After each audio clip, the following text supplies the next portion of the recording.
Jai Hind, friends. I hope you all are well and good. So, my name is Nishant, and welcome to Sarkari Pariksha and this session of Journal Studies for CDS 2 2021.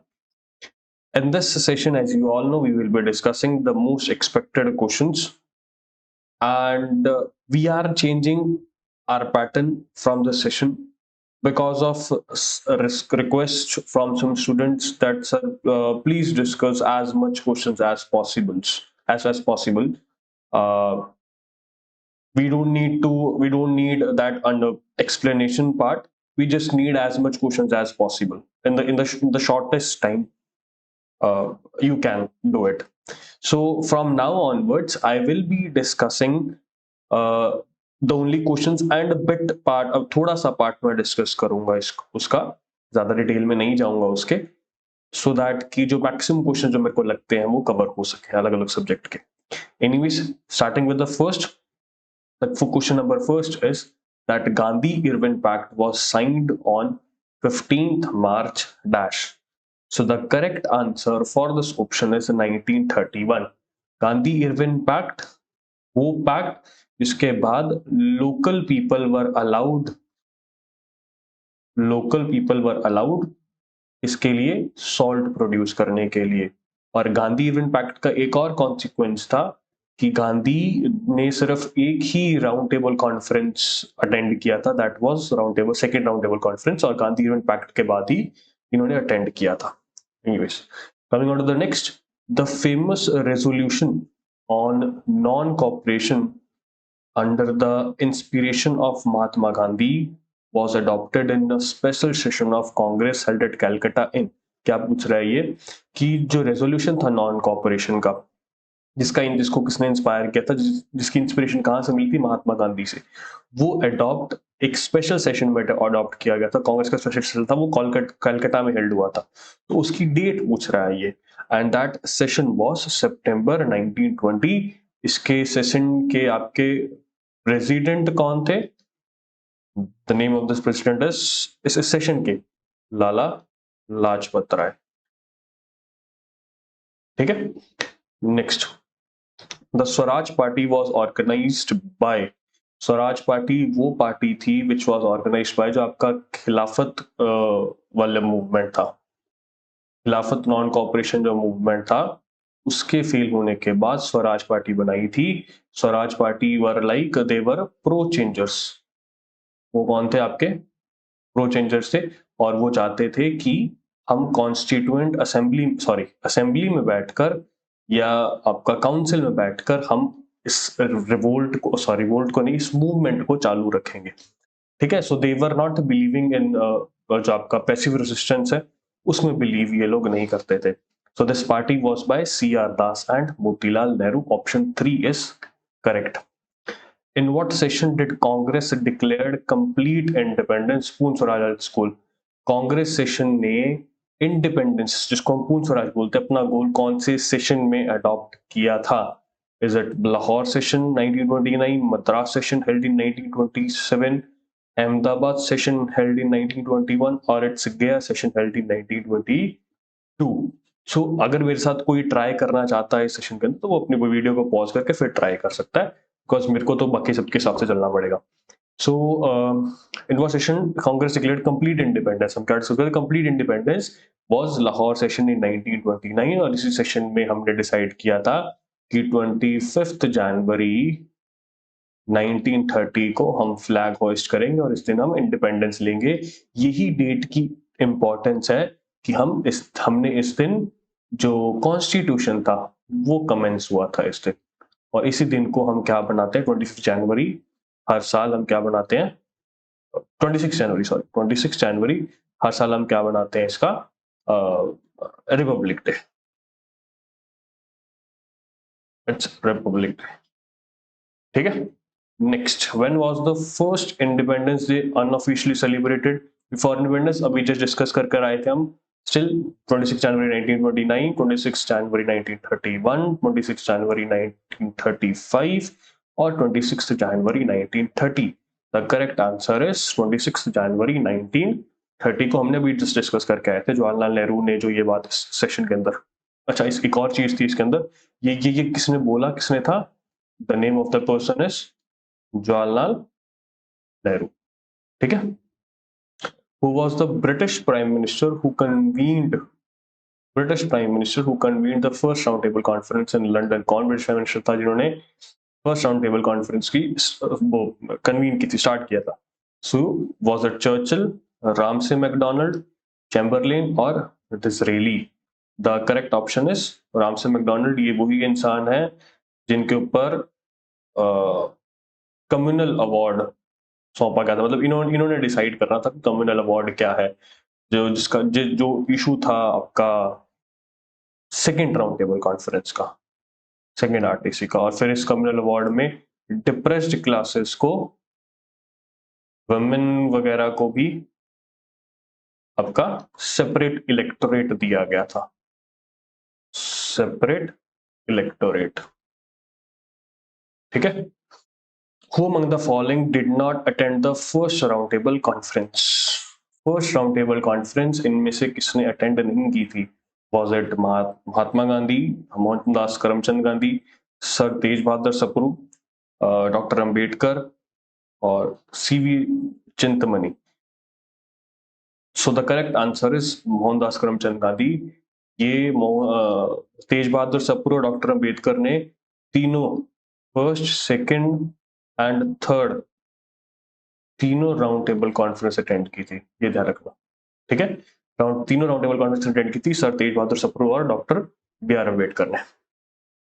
Who opened the first round table conference? First round table conference start किसने की थी, open किसने की थी? Was it King George five, Mohandas Karamchand Gandhi, Lord Irwin और Ramsay MacDonald? The correct answer is King George five. Starting किसने की थी में? बोलना किसने स्टार्ट किया था? किंग जॉर्ज फाइव ने। The historic fast by Gandhi came to an end as a result of the option A was that Pune Pact, issue of white paper, Gandhi-Irwin Pact और arrival of Simon Commission. Historic fast जो गांधी जी रखा था that was ended by Pune Pact. Pune Pact was between आपका Gandhi and B R Ambedkar. इनके बीच में issue हो गया था डिप्रेस्ड क्लासेस को लेकर। ठीक है। तो उसको सॉल्व करने के लिए ये पूना पैक्ट किया था आपस में इन्होंने। The next is my strongest bulwark is gone, lamented Gandhi on the death of. ये जो स्टेटमेंट थी गांधी ने किसकी डेथ पर बोली थी? गोपाल कृष्ण गोखले, मोतीलाल नेहरू, फिरोज शाह मेहता और बाल गंगाधर तिलक। तो इन्होंने किस पे बोला था? बाल गंगाधर तिलक, जो अपने आप में क्या थे? एक्सट्रीमिस्ट थे। एक्सट्रीमिस्ट के बहुत मतलब लीडर थे, बहुत बड़े लीडर थे एक्सट्रीमिस्ट के। ठीक है। इन्होंने और क्या चलाया था? इन्होंने होम रूल लीग, या मैं कह सकता हूं होम रूल मूवमेंट स्टार्ट की थी। किसके साथ मिलकर? एनी बेसेंट के साथ। एनी बेसेंट के साथ। इनके रीजन्स भी थे होम रूल लीग में। इनके रीजन्स थे जैसे कि बाल गंगाधर तिलक के जो रीजन्स थे, 1915 के आसपास का टाइम है ये। बाल गंगाधर तिलक जब 1914 में he was released from the jail. ठीक है। फिर 1915 में आके होम रूल मूवमेंट इन्होंने स्टार्ट की थी। इनके रीजन्स थे महाराष्ट्र एक्सेप्ट बॉम्बे, ये याद रखना। कर्नाटका वाला रीजन था, बेराड़ वाला रीजन था, ये वाले रीजन थे। बाकी सारे रीजन्स में एनी भी सेंट्रल प्रोविंस वाला रीजन इनका था। बाकी सारे रीजन्स में एनी भी सेंटर ने ये होम रूल मूवमेंट चलाया था। और इनकी जो डेथ हुई थी दैट वाज इन 1920 में जाकर इनकी डेथ हो गई थी। ठीक है। So when was the first round table conference held? Was it 1933, it's 1931 और 1930 और 1903? तो फर्स्ट राउंड टेबल कॉन्फ्रेंस हमारे पास हुई थी 1930 में, सेकंड हमारे पास हुई थी 1931 में, थर्ड हमारे पास हुई थी 1932 में। तो the correct answer is first उन्होंने पूछा ना, तो 1930। Mahatma Gandhi participated in the second round table conference after, ये शायद हम डिस्कस करके आगे। क्वेश्चन क्या है? Second round table conference Mahatma Gandhi ने किसके बाद पार्टिसिपेट किया था? After signing the Gandhi Irwin pact of March 1931, और after refusing to hold direct talks with the Muslim League, or being permitted by the Congress और receiving assurance that independence was fast coming.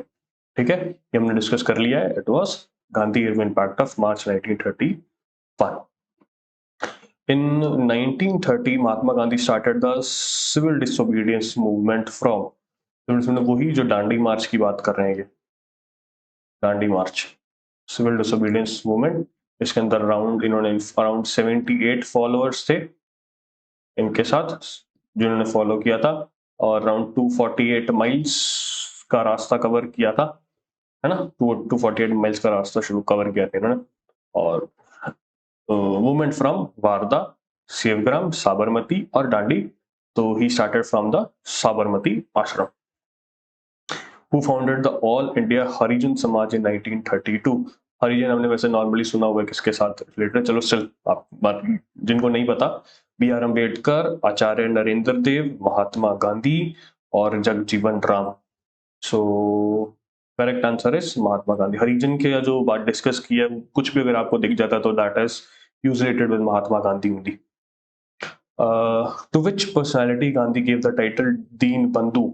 दीन बंधु का title किसको दिया था? Shri Aurobindo Ghosh, C F Andrews, Vinoba Bhave और C R Das. So the correct answer is C F Andrews को दीन बंधु का जो गांधी जी ने टाइटल दिया था। Which of the following leaders died as a result of injuries sustained during a protest demonstration against Simon Commission? Question क्या पूछ रहा है कि इनमें से कौन से लीडर्स थे जो इंजरीज के कारण उनकी डेथ हो गई थी? कब डेथ हो गई थी? जब साइमन कमीशन के अंदर वो प्रोटेस्ट कर रहे थे, जो साइमन गो बैक वाला जो प्रोटेस्ट कर रहे थे, साइमन गो बैक वाला जो प्रोटेस्ट कर रहे थे, उसके अंदर जो लाठी चार्ज हुआ था, उस लाठी चार्ज में किसकी डेथ हो गई थी? वॉज इट बाल गंगाधर तिलक, दादा भाई नरोजी, गोपाल कृष्ण गोखले और लाला लाजपत राय? द करेक्ट आंसर इज लाला लाजपत राय। लाला लाजपत राय के लाठी चार्ज में साइमन गो बैक के जब ये लोग नारे लगा रहे थे तो उसमें डेथ हो गई थी। और Simon commission which came in India 1927-28 के आसपास इंडिया में आ गई थी। हमने इसको अपोज किया था क्योंकि इसके अंदर 7 मेंबर्स थे, सिर्फ 7 मेंबर्स थे। जो एक्ट था आपका 1919 का, उसके अंदर मेंशन किया था कि हम एक स्टैट्यूटरी कमीशन बनाएंगे हर 10 साल बाद। हर 10 साल बाद एक स्टैट्यूटरी कमीशन बनाएंगे विच विल रिवाइज करेगा या वो स्क्रूटिनाइज करेगा कि सॉरी स्पेलिंग गलत होगी, स्क्रूटिनाइज करेंगे वो कि जो एक्ट्स लेकर आए हैं वो सही है या नहीं है, या उनको रिवाइज करेंगे किसी भी तरह से। बट 1929 के अंदर उस पार्टी को पता था कि वो हारने वाली है, तो 1927 के अंदर 10 साल से पहले ही 1927 के अंदर ये कमीशन ले आए, वो जो चेंजेस करना चाहते हो गया। और इस कमीशन में सिर्फ 7 मेंबर्स थे and none of them were India, from India. India से कोई भी नहीं था, इसीलिए इस कमीशन को क्या किया गया था, अपोज किया गया था और इसके अगेंस्ट प्रोटेस्ट हुआ था। Anyways, who give the slogan इनकलाब जिंदाबाद? स्लोगन किसने दिया था? भगत सिंह, सुभाष चंद्र बोस, मोहम्मद इकबाल और चंद्रशेखर आजाद। तो इनकलाब सबको तो बड़ा इजी सा क्वेश्चन है, it was given by Bhagat Singh. Who said that the exploitative nature of British rule was bleeding India white? कि किसने कहा था ये बात, ब्लीडिंग इंडिया वाइट वाला स्टेटमेंट किसने दिया था कि जो एक्सप्लॉइटेटिव नेचर है ब्रिटिश को, उसको किसने बोला था कि India is bleeding white? Was it बाल गंगाधर तिलक, वाज इट दादा भाई Naoroji, was it AO Hume और was it Annie Besant?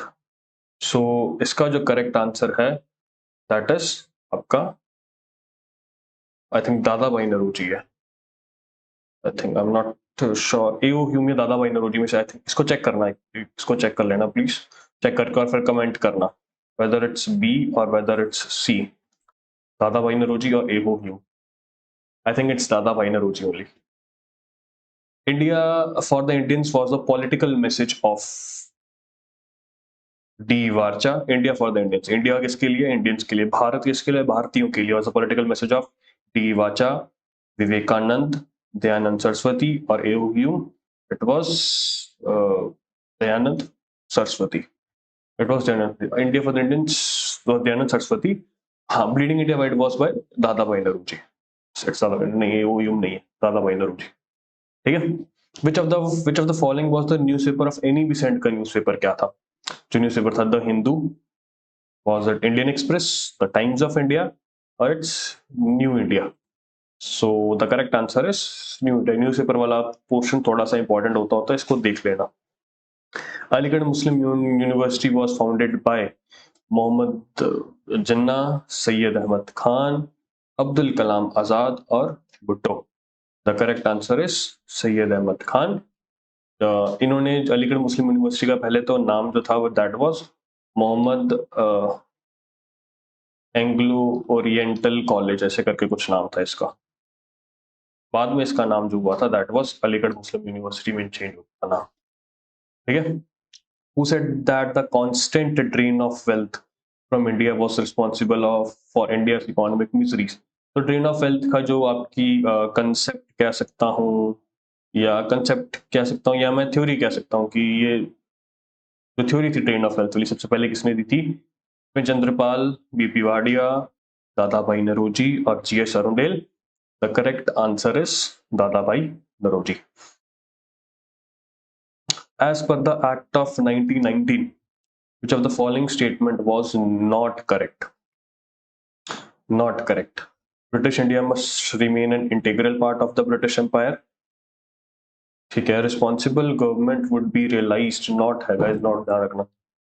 Responsible government would be realized only by the progressive stages, or provincial subjects were classified into reserved subjects and transfer subjects.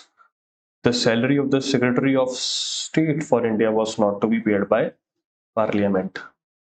इसका correct answer is यही है, यही है। ये तो कभी हमने बात ही नहीं की इसकी कि secretary of state for India was not to be paid by parliament. ये तो कहीं पे बात ही नहीं इस चीज की। ठीक है। तो पहले तीन सही है and the last is not correct. As per the Act of 1919, which of the following was not a transfer subject? Transfer subjects वो थे, इनमें हमारे पास एक थे आपके रिजर्व्ड सब्जेक्ट्स और एक थे ट्रांसफर्ड सब्जेक्ट्स। रिजर्व सब्जेक्ट्स जो गवर्नर जनरल, या मैं कह सकता हूं वॉइस रॉय, प्लस जो उनकी एग्जीक्यूटिव काउंसिल थी वो डिसाइड कर सकती थी without being answerable to legislative council, उनको आंसरेबल नहीं। On the other hand transfer subjects वो थे इसमें डिसाइड तो गवर्नर जनरल या वॉइस रॉय नहीं करना था एग्जीक्यूटिव काउंसिल के साथ, but they were answerable to legislative council को आंसरेबल थे।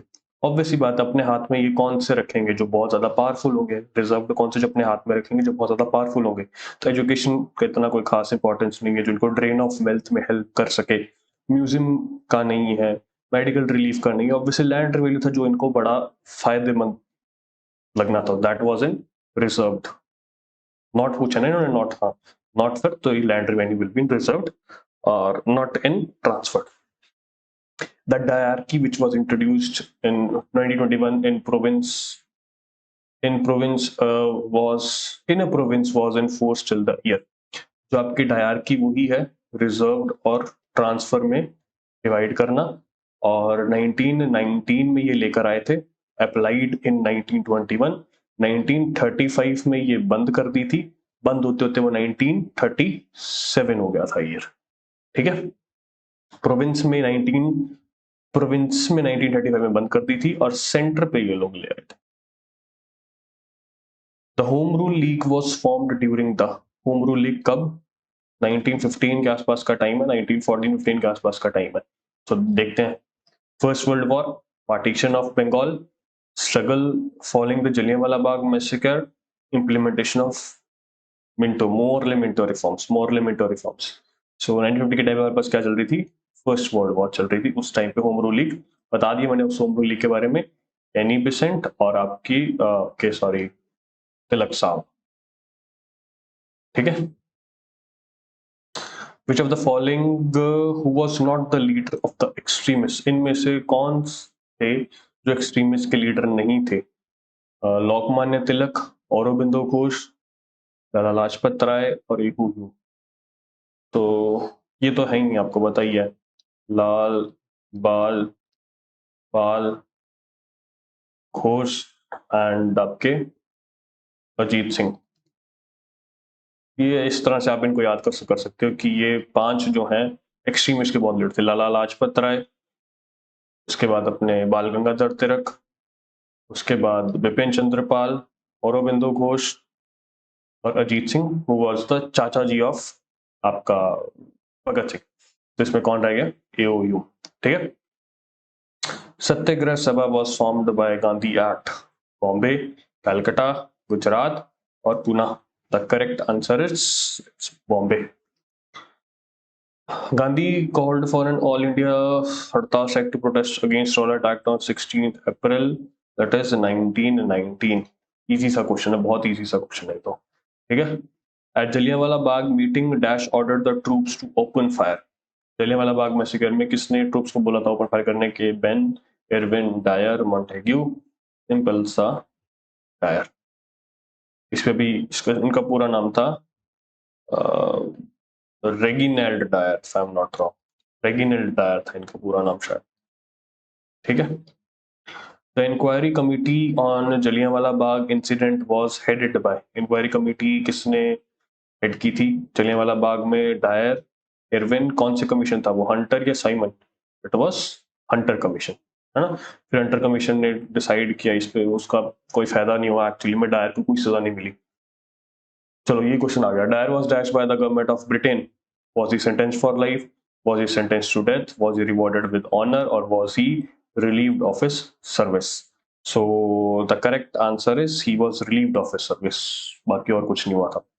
खिलाफत movement was organised by. Khilafat movement किसने ऑर्गेनाइज की थी? जिन्ना ने, मोहम्मद अबुल कलाम आजाद ने, अली ब्रदर्स ने और आगा खान ने। आगा खान तो वो थे जो 1906 में आपके मिंटो के पास गए थे इसके लिए, मुस्लिम लीग के लिए, कि भैया हमें मुस्लिम लीग बनानी है, आप हेल्प करोगे नहीं करोगे? क्योंकि हम तो आपको पहले ही कह रहे थे। इसीलिए 1909 में आपके पास separate electorate, communal representation through separate electorate आ जाएगा इसके लिए, मुस्लिम्स के लिए, इसी कारण से। ठीक है। आगा खान मुस्लिम लीग, ये 1909, इसको हम बोलते हैं Shimla deputation. This is known as Shimla deputation इसको। Ali brothers, the correct answer is Ali brothers. एक का नाम था मोहम्मद अली और एक का नाम था शौकत अली। ठीक है। Khilafat movement, Khilafat movement was organised to protest against the injustice. Injustice किसके अगेंस्ट किया? कौन सी कंट्री के? पर्शिया, टर्की, अरेबिया और इजिप्ट।